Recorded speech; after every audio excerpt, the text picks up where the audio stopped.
This is part 3 of my Cancer Journey series, and today I will answer the question, did I refuse cancer treatment plan? Or I guess, why do people refuse their cancer treatment? Because I know it sounds crazy, like it should be a simple yes, right? Well, the thing is, it becomes more complicated when it's you, or in this case me, who has the cancer. So, I'm talking to you.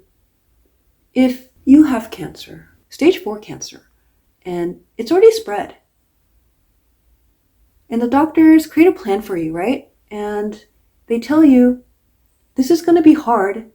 Well, it's going to be unlikely for you to survive the cancer, even with this treatment plan, because they're not sure, what's causing the cancer. But this is their best guess, and this is the plan. Would you say yes to chemo? Is the answer a yes? Is that an easy yes? Or it's not easy to answer that question, right? So I have 3 doctors who told me their best guess is ovarian cancer, but no one's sure. And there's no visible tumors on my ovaries. And according to Google AI, because I looked it up, the 5-year survival rate for ovarian cancer, stage 4 ovarian cancer, with the standard treatment, without surgery, because right now, I don't qualify for surgery, is around 17%. Oh my God, 17%. Even with chemo, I have 17% chance of survival for 5 years. So the thing is, chemo kills both the bad cancer cells and it also kills the good non-cancer cells. And my body needs the good non-cancer cells to fight the bad cancer cells. So would you take that chance? Would you do chemo knowing that you may not have, you may not have ovarian cancer? I mean, that is a classic mindfuck, right? So I didn't know what to do. I was frozen and I couldn't make a decision at all. 17% chance? What? That's at the most 17% chance. And that doesn't mean cure. It just means that I'm going to live for 5 years instead of 2 years. Yeah. So the thing that I did immediately, in 3 days, was I signed up for Cancer Community. And I got myself into a cancer support group. It was free, and I needed to go somewhere and cry it out.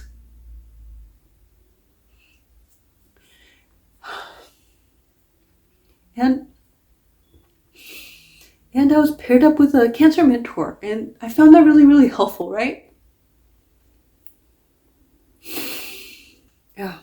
And I cried for 3 weeks. I cried everywhere.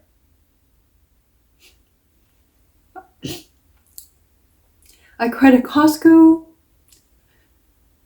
while I was pumping gas. I even cried while I was eating. During eating, it just kind of happened, right? The tears just kind of flow. And I even cried during a Zoom call at work.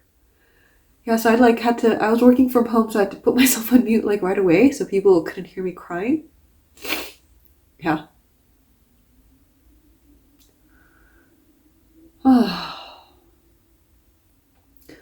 And I think it's important to cry it out. You have to go through your emotions. So when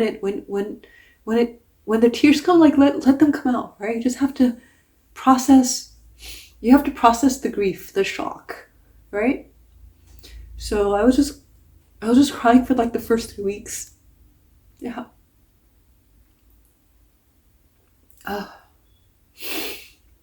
And the thing is, even if I did decide to do chemo, I have to work the entire time, during chemo. I don't get paid vacation or sick time. Yeah, so the thing is like, I get paid hourly. I get paid every hour, which means the more I work, the more I get paid. But when I don't work, well, I don't get paid. And this situation worked fine when I wasn't sick. Like, I worked more hours, and that's what, like, paid for my handbag addiction. And I thought I was golden, right? Right? Like, I don't really get sick. So I work more and I buy my beautiful handbags, right? And so, like, I didn't expect to get cancer. I mean, nobody expects to get cancer, right? And I don't feel comfortable, like, telling people at work that I have cancer. Like, I'm not telling people that. Yeah. And I don't have disability insurance. And even if I did have disability insurance, that would not cover the 2 mortgages that I have, right? So, and right now I haven't rented out my California house. So, yeah, I've never missed a single payment. So for me, I have to work the entire time. It's not an option. I can't take time off. Like, I would lose my house. I would lose both my houses. Like, where am I going to live, right? No, not at all. So not working is not an option at all. So the question is, like, can I work at least 40 hours a week on chemo? I mean, my treatment plan says, like, at least 4.5 months of chemo. Like, what am I going to do? Right? Yeah, so I talked to the cancer folks at the support group, and, like, most of them didn't work. Well, they couldn't work on chemo. They were bedridden, unable to eat, and if they were able to eat, they would throw up. I mean, and they usually had somebody taking care of them. And remember, like, I just moved to Arizona, and I don't know anyone here. So my friend said, like, you need to hire someone to help you, to get your food, to get you fed, clean up after, like, take out the trash, feed the dog. And if there's an emergency, somebody needs to take me to the hospital, to the emergency room.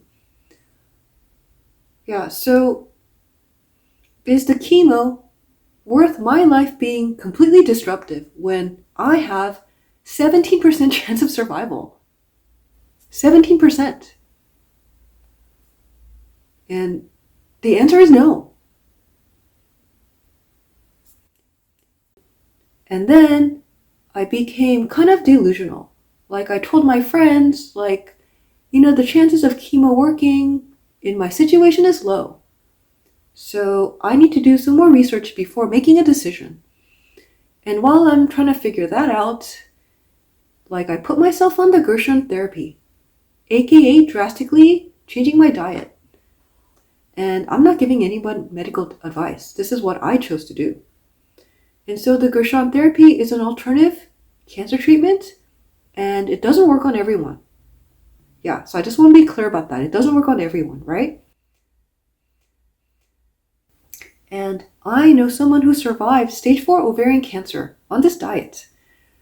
But the thing is that she had surgery and refused chemo. So I don't have that option. Like, I wish I could have surgery, but they're telling me surgery is not an option, right? But for her, she removed her ovaries and she refused chemo, and she did the Gershon therapy for a year. And the first 6 months, her cancer scan showed no signs of cancer. And it's been 12 years of no signs of cancer. So she believes, I'm not saying I believe this, right? And I'm not telling you to believe this. She believes that she survived the cancer because she didn't do the chemo. She believes that the chemo would have done more damage than good. That is what she believes. I'm not telling you to believe that. Okay, I want to be very clear, right? Yeah. And she gave me this book. Yeah. And as weeks go by, I'm sharing with my friends that I'm visualizing that my cancer tumors are shrinking, and that I'm manifesting that my cancer will be gone and it's not coming back. And my real friends, my real close friends, 3 of them, they kept saying that, like, you gotta go start the chemo, and that they think that I'm in La La Land. I was in La La Land. I mean, it's so much easier to be in La La Land. Like, who wants to, like, do cancer? Like, no one, right? Like, denial is so much easier to be in. Yeah. And then the pain got really bad, really, really quick. And in 3 weeks, the pain was intolerable. And I was in so much pain, like I couldn't do any more research. Like, I was in complete, full-fledged crisis mode. In so much pain, my friends are telling me, like, wake up, go do chemo. What are you doing? Like, enough with this nonsense. Go start the chemo. I had 3 people calling me every week, like, trying to, like, snap me out of it, right? Like, wake up. Like, do chemo. 17% chance is better than no chance, right? Like, freaking do the chemo. What are you thinking? And the thing that I'm ashamed to admit to you, and I told you this is going to be a very honest video, right? And what I'm ashamed to admit is that if the pain in my thigh and leg wasn't so bad, like, I thought at that point, like, I have to do the chemo. Like, I was in so much pain. There was no way I was going to be able to live another month in this pain. Like, if this is what the next 2 years of my life is going to be, I was like, I was willing to take the risk. I was like, give me the chemo. 17% chance is yeah, it's better than no chance, right? So yeah, like, yeah, I and that and yeah, and so that is why that is why I decided to do the chemo. And the thing is, like, if I wasn't in that much pain, I don't think I would have done the chemo. I know it sounds crazy, right? But yeah.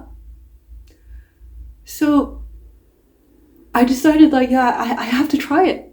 I was in so much pain. Oh, at that point. Yeah. Yeah. So I do understand why some people refuse the treatment. I do get it. But the thing is, if you were my friend and you had cancer and you had a treatment plan, I would say the same thing as my friends. I would tell you, you gotta do the chemo. Yeah. Yeah. So the thing is, you have to have faith. You have to have faith that it's all gonna work out. That you're gonna be the one that survives. Yeah.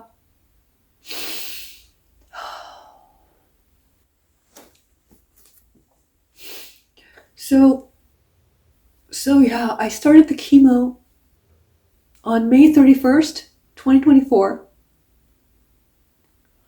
And yeah, I'm wearing a wig. I mean, obviously all my hair fell out, right? So yeah, so this is a wig from Amazon. I'll put a link in the description if you want to know. And for those people who may doubt my cancer, I'm going to show you my port. So if you don't want to see that, then you can definitely click out of the video. But yeah, I want to show you my port because this is real. I mean, this is what it's like to have cancer. All right, so I'm going to show you my port. If you're squeamish, then you might want to click off the video.